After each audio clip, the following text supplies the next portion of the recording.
Welcome to this week's overview lessons 37 to 40. So how did it go last week making the triangle with the 100 triangles? I hope you guys had some fun with that and are getting used to calling the tens by the number 10. Instead of like 20, you're calling it 210. So I hope that's going well. And don't worry, you're going to have lots of practice of getting to do that. So make sure you have your manual with you. And before we get started on any of the lessons, let's see what material is going to be needed for this week. You're going to need your abacus, the tiles, your math card games book, along with the place value cards, the dot cards, or as I call them also, the even and odd cards, a calendar showing all the months.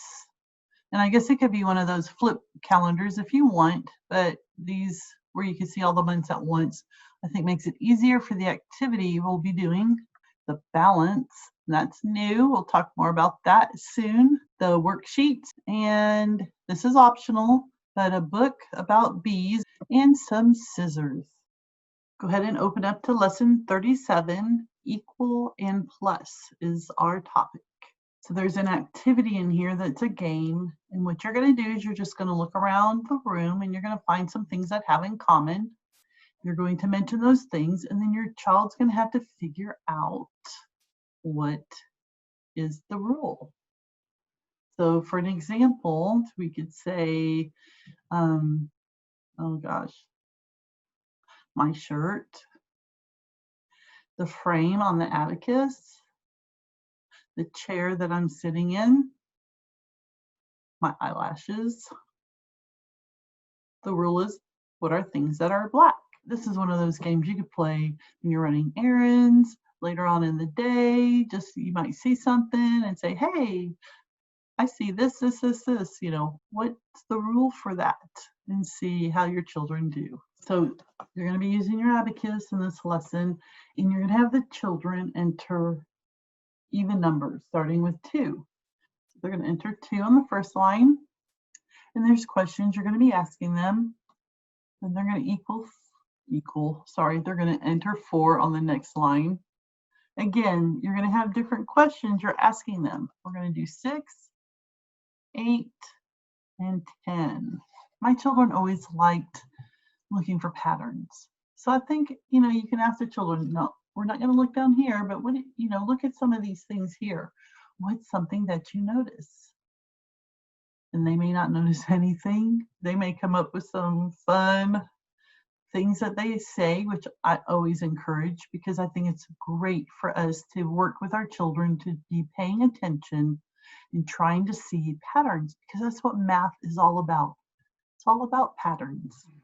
So this is a lesson where you're going to introduce 2 terms to your children, the word equal and the word plus. The activity for learning the word equal is a fun one. You're going to use your tiles in this one. So your child will pick a handful of tiles, then you're going to pick the same amount of tiles. And you'll have 2 different piles, and you can look and compare. And then you flip-flop. Now you're going to pick out an amount of tiles, and then your child's going to have to pick out the same amount so that they equal. And you're going to talk to your child about using the word plus. That is a math term. So for example, we have 4 and 2, because that's how they've been hearing it, 4 and 2. But now we're going to start saying 4 plus 2, because that is the math way, the mathematical way of saying it. And so you'll have some activities in here where you'll practice that with your child. On to lesson 38, combining 10s and 1s. You get to do the abacus song on here. I think you guys should consider recording yourself singing this and send it to me. I just think it would be fun to watch. I'm sure you guys have a lot of fun singing it. So this lesson is similar to yesterday's, but this time you're going to put the odd numbers on the abacus. And in the lesson, it does have you have asked the child if they see anything special about the beads on the right side. So let's just do this. So we have 1, 3, 5, 7, and 9. So we have our odd numbers on this side. And look, the odd numbers again on the other side, only going from the bigger number 9 on down to 1. So it is a little bit different than yesterday, because yesterday we didn't have the 10 at the top. We only started with the 8. But here today, it's it's equal. It really, it is equal, which is awesome, because what are we learning? What's our word and term we're learning? Equal. So the sides are equal, they're just flip-flopped. On the 10s and 1s, again, it is so important. And you see there's like 2 paragraphs to the right talking about the importance of the concept of 10. And so we're going to work with the children of entering quantities in. Example, we're going to enter 310, 2. We're going to call it 310, 2, not tens, but 310, 2. And I know that gets a little confusing. We have people asking, why do we call it 10, 310, and not 3 tens? So let's try this. I'm going to use a mark board. If I have this number, what do you say? You would say 400. You don't say 400s. There's 400. If I do this, what do we say?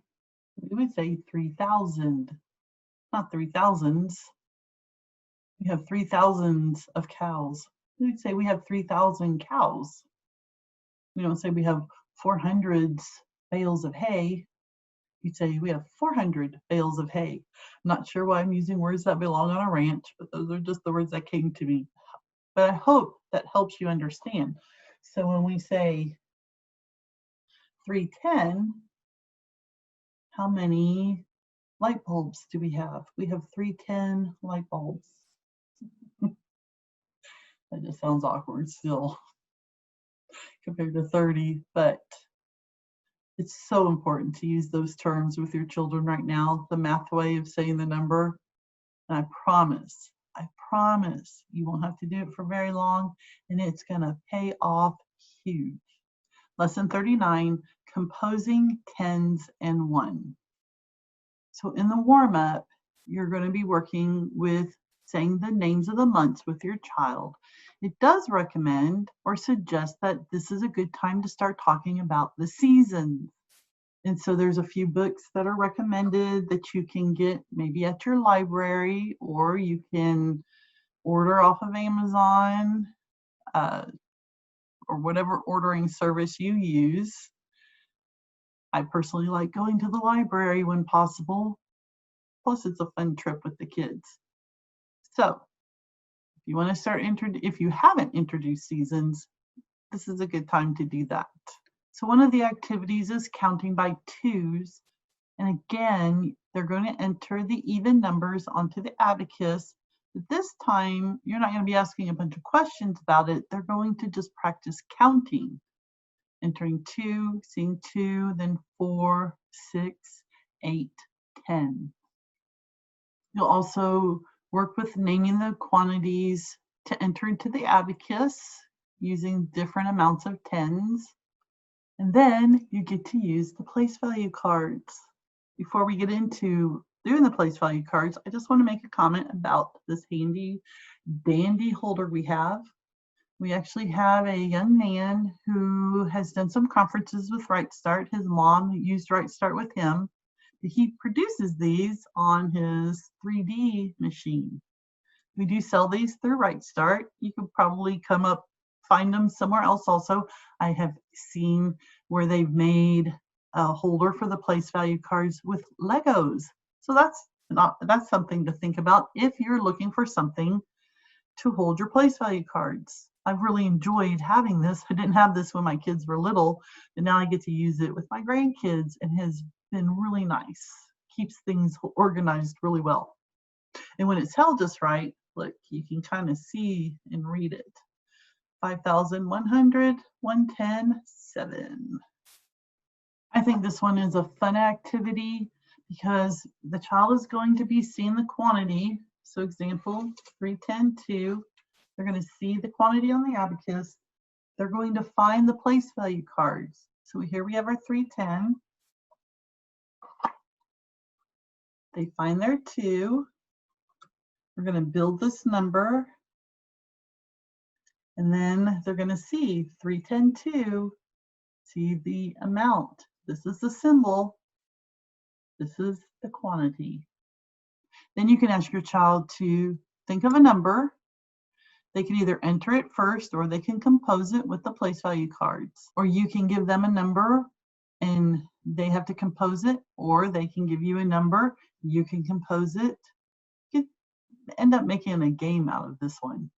So the game that ends this lesson is a game that you've been playing, but they're ramping it up to the next level. This is level 2, which you're going to be, and you look in the game book, you'll see what level 2 is, but basically it's incorporating the 10s and 1s together, just like they were doing when they were composing numbers with the place value cards. So basically, it's almost like you're going to play 2 games back to back. So you may even want to save that last game to do later on in the day, or save it for the 5th day if you're taking 4 days for lessons and a day off. Or maybe you can get dad to come in and play something, grandma, grandpa, just make it fun. Last lesson for the week, lesson 40, introducing the math balance and hexagons. I'm so excited because I love the math balance. It's so much fun. It's such a great tool. I'm going to talk a little bit differently with this lesson in that I'm going to jump to the end, then we'll come back to the math balance. There's an activity where the child's going to be cutting out hexagons from their worksheet. And then it recommends, while they're doing this, to read a book to them about bees, because a beehive is made out of hexagons. So along with your books about seasons, now they're recommending some books about bees. So I definitely think a trip to the library is in order, where it talks about inspecting hexagons. Before you even ask any of these questions, I would recommend having your child look at a hexagon, look at these hexagons, let them tell you the things that they observe first. Then come in and ask some questions that they're asking, more specific math-related questions. This is a great opportunity, again, to let children look and see whatever patterns that they can see. Save the hexagons, as you will be using them in the next lesson. So the math balance came in a really big, long box. You may have already taken it out of the box and put it together. You may not have. I have it in pieces right now just to show you how you put it together. So you have these pieces. You have the big, long arm. And then you need this piece, as well as some of these little clips.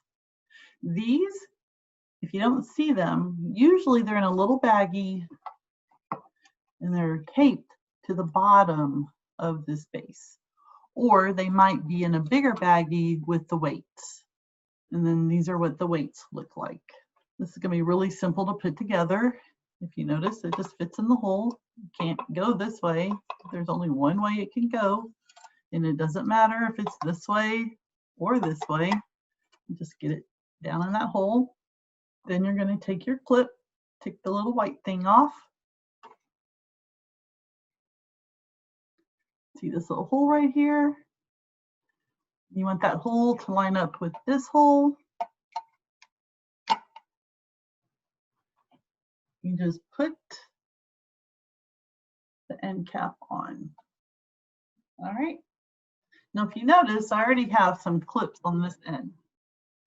I took them off on the other side to show you. So if you notice, there's a little line down here. If you come from the inside, these will slip right on. Just bring them in. There you go. Super simple. Now, we do not make these balances ourselves. We do get them in, and sometimes there is a problem with getting them to balance. with the clips down here. Sometimes you may have to put a clip or clips up on the top. Now this is a lot harder. It doesn't really slide in at all. So you have to use a little bit of force. You can put it down and then you can move it if you need to. It's going to be, you have to unclip it because it doesn't slide very easily. All right, there we go. Got it. But if you need it further at the end, you'll just have to move it and clip it back on. You won't know if you need to do that till after you get this put together. I'm going to slide this on here. Then I'm going to move some things around on my desk so you can see this better. So your weights can be stored on the balance. They just slip right in like that. I'm not going to do any more. What we're going to do is your child's going to explore the balance today. So you're going to give them 2 weights.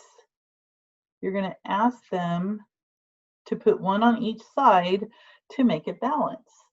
Now this is something we do at conventions, and the kids always have a lot of fun. I love getting to watch their faces as they play with this thing.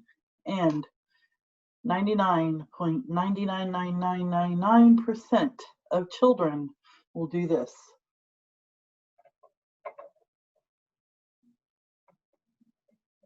They always go for the 10s.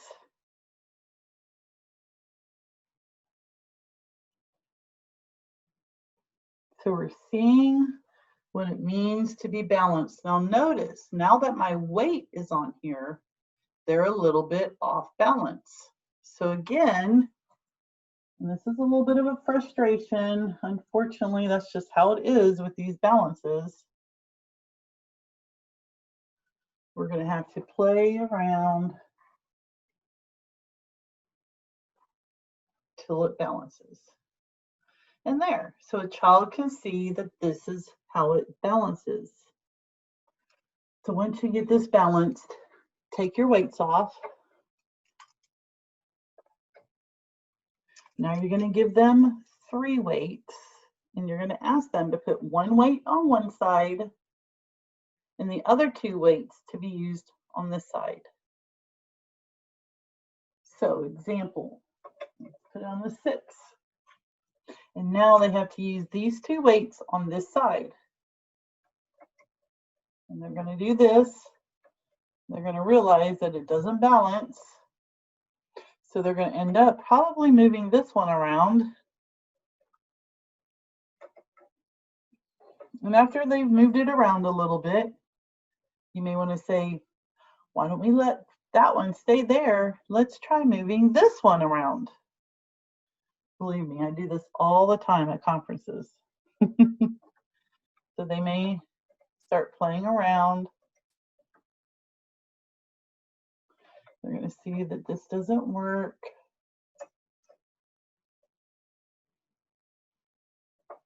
Don't tell them what they need to do. Let them discover it. Because once they get it right, it's so exciting. Especially, just watch their faces. And then just let them play around. Let them play around and, give them another weight. Let them play with all the weights. Let them just play with these 3 weights. It's totally up to you how you want to do it. I like in the extras where it says a person can make this discovery only once. So do not let anyone else spoil it. That means you too, parents. Don't spoil it for your kids. Let them explore and have fun with this. All right, we did it. Another week done with overviews. I'm excited that you guys are going to get to do the math balance. I'm telling you, that is so much fun. Just let your children have fun with it. Let them explore it. You might want to set it out during the day. Just give them other times to do it. Now, I'd be careful just because we've had tragedy in our house. Someone stepped on the balance and broke one of the pegs. Sad day. So don't use the balance on the floor. Join me next week as we continue with lessons 41 to 44. Until then,